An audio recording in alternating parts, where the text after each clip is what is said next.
به جای اینکه در مورد خودتان بر اساس کاری که انجام می‌دهید قضاوت کنید، نظاره‌گر و قدردان پیشرفت‌ها و دستاوردهایتان باشید. به تفاوت احساسی که این نگرش در شما ایجاد می‌کند توجه کنید. برای مثال، به جای فکر کردن یا گفتن این جمله که من نونهای عالی میپزم، بر پیشرفت تلاش‌هایتان برای نان پختن تمرکز کنید.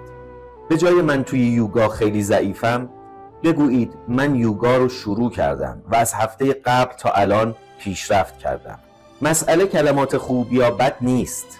مسئله به تعویق انداختن قضاوت است و این که به جای نتیجه گیری های سفت و سخت، نتیجه گیری های ملایم تری داشته باشیم. این آسیب کمتری به خودمان و فرزندانمان خواهد زد.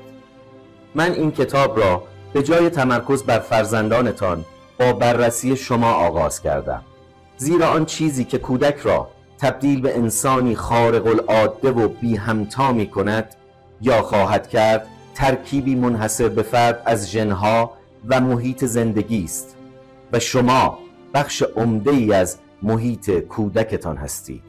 این که ما درباره خودمان چه احساسی داریم و تا چه حد مسئولیت نحوه واکنش نشان دادن به فرزندانمان را میپذیریم، اصلی ترین جنبه های فرزند پروری را تشکیل میدهند که البته اغلب نادیده گرفته میشوند. زیرا تمرکز روی کودکان و رفتارهای آنها بسیار راحت تر است تا بررسی اینکه آنها چطور بر ما تأثیر میگذارند و ما نیز به نوبه خود چگونه روی آنها تأثیر میگذاریم.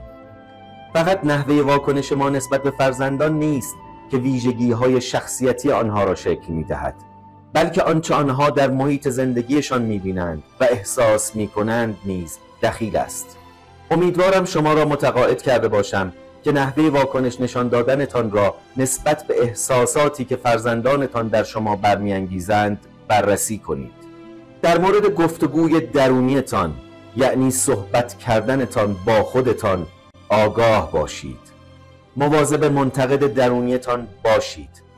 کمتر قضاوت کنید درباره خودتان، نحوه فرزند پروریتان و فرزندانتان.